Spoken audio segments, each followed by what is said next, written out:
నా పేరు రాము. ఇక్కడ ఏఎంలో పనిచేస్తున్నా. అయితే మా దగ్గర ఇప్పుడు మీరు క్లాస్లో భాగంగా అగ్రికల్చర్ అంటే వేస్ట్ మేనేజ్మెంట్ అన్నారు కాబట్టి ఇప్పుడు అగ్రికల్చర్లోనే కాకుండా అన్నీ ఉంటాయి మేనేజ్మెంట్. అందులో ఒక పార్ట్ అనమాట. అంటే వేస్ట్ మేనేజ్మెంట్ అనేది ఒకటే కాదు. ఇప్పుడు సాధారణంగా వేస్ట్ అనేది అంటే పనికి రానిదని అర్థం, మీకు తెలిసే కదా వేస్ట్ అనేది. సో అట్లా ఘన అనేది మన సాలిడ్ ఉంటుంది, లిక్విడ్ ఉంటుంది. అంటే ఈ అందులో భాగంగా ఇది సాలిడ్ కింద వస్తుంది, అంటే ఘన కింద వస్తుంది. అంటే ఇది ఏంటంటే ఇప్పుడు దీంట్లో చాలా ఉంటాయి. ఇప్పుడు ఈ వేస్ట్ మేనేజ్మెంట్, ఈ అంటే ఇది ఎలక్ట్రానిక్ వేస్ట్ మేనేజ్మెంట్, అందులో ఈ కూరగాయలు. ఇప్పుడు ఏంటంటే మనకు అగ్రికల్చర్లో కాబట్టి దీని ప్రకారం చెప్తున్నాం. ఎందుకంటే ఈ అగ్రికల్చర్ మేనేజ్మెంట్లో అంటే చేయకపోవడం వల్ల చాలా వేస్టేజ్ అయిపోతుంది. దాన్ని నిర్వహించడానికి కొంత రీసెర్చ్ జరుగుతుంది. అది కాకుండా మనకు అంటే ఈ నిర్వహణకు సంబంధించింది కొన్ని రీసెర్చ్ జరిగేసి దాంట్లో సక్సెస్ఫుల్ అయిన వాళ్ళు ఉన్నారు. మన దగ్గర మన కొమరంభీం జిల్లాలో కూడా కొన్ని గ్రామ పంచాయతీలు ఈ వేస్ట్ మేనేజ్మెంట్ కూరగాయలు చేసేసి మన ఎరువు తయారు చేస్తున్నారు చాలా మటుకు. అంటే ఇప్పుడు మన దగ్గర ఏంటంటే ఒకటి ఇండియా ఒక ప్రాబ్లం ఏంటంటే ఒక సీజన్ వచ్చిందంటే సపోజ్ ఒకటి బెస్ట్ ఎగ్జాంపుల్ చెప్తా, టమాటా పండిస్తున్నాం. టమాటా పండిస్తున్నారంటే ఒక టైంలో టమాటాకి 80 రూపాయలు 100 కూడా ఉంటుంది, కానీ ఇంకో టైం వచ్చేసరికి 2 రూపాయలు ఉంటుంది. ఆ టైంలో ఏంటంటే రైతు మొత్తం రోడ్డు మీద పడేస్తారు. సో అది అట్లా పడేయకుండా ఏంటంటే దాన్ని వాల్యూ యాడెడ్ చేయడం కూడా వేస్ట్ మేనేజ్మెంట్. అంటే అది వేస్ట్ అవుతున్నాయి కదా, ఫస్టే కనుక మేనేజ్ చేస్తే టికెట్ రూపంలో ఏదైతే చేసుకోవచ్చు. కానీ పూర్తిగా రోడ్డు మీద పడిస్తున్నారు కదా, దాన్ని ఏం చేయాలి అసలు?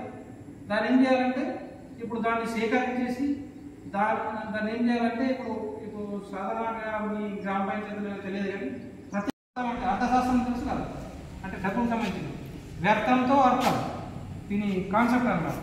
అప్పుడు అంటే మనకు ఇన్కమ్ కూడా వస్తుంది ఈ వేస్ట్ మేనేజ్మెంట్ వల్ల. సో అట్లా ఒకటి ఎరువులు వస్తుంది, కొంత గోబర్ గ్యాస్ సంబంధించింది అట్లా కూడా తయారు చేస్తున్నారు. అట్లా ఈ అగ్రికల్చర్ సంబంధించింది అది ఒకటే కాదు.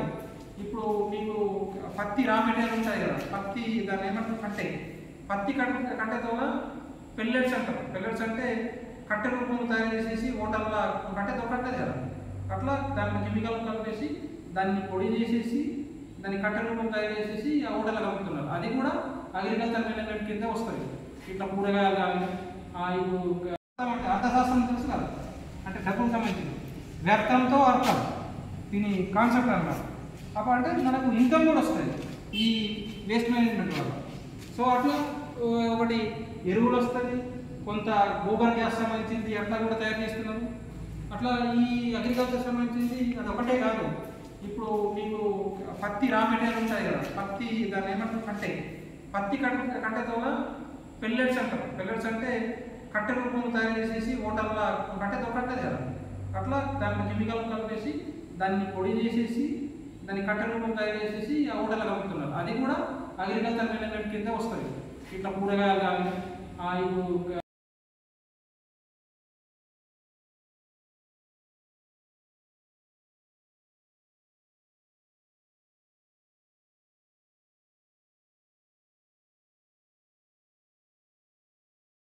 ఇప్పుడు పనిచేస్తుంది.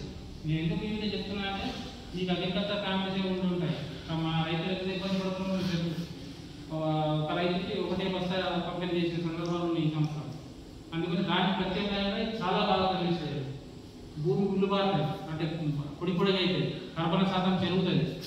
దానివల్ల న్యాచురల్గా మనకు అంటే చాలా మట్టుకు మనం కెమికల్ వేస్తే విటమిన్స్ ఆ టేస్ట్ కూడా రాదు, కానీ దీనివల్ల మంచి టేస్ట్ వస్తుంది. చాలా మంది రైతులు చెప్తున్నారు సార్, నేను ప్రాక్టికల్గా నేను వ్యవసాయం చేస్తున్నా, నేను పెస్టిసైడ్ పండించకుండా ఇప్పుడు ఈ సంవత్సరం 5వ సంవత్సరం పండిస్తున్నా, కానీ మీరు వినరు. ఎందుకంటే డబ్బా తీసుకొస్తారు, చాలా మటుకు ఇంట్రెస్ట్ లేదు. అది మారాలి బాగుంటుంది. ఎందుకంటే ఇప్పుడు సిటీలలో కూడా టెర్రస్ పైన గార్డెన్ పెడుతున్నారు. అంటే కారణం ఏంటంటే ఈ మొత్తం కెమికల్స్ తినేసి అది క్యాన్సర్ కారకం సార్. మనం ఆడకాలకి దగ్గర పోతే దారుణమైన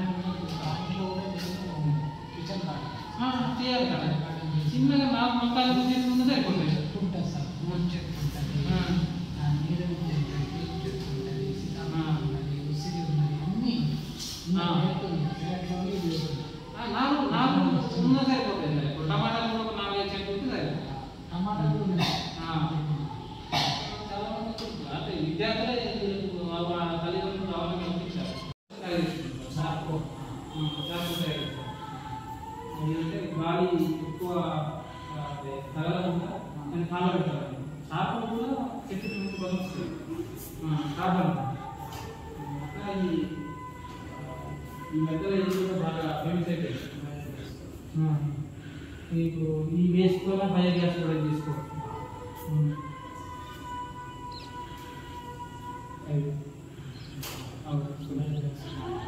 నుండి ఇది మనం లిక్విడ్ పెట్రోలియం వాడతాం కదా, మనం ఇలా గ్యాస్ అట్లా వచ్చేస్తాం. సంస్థ వాళ్ళు మన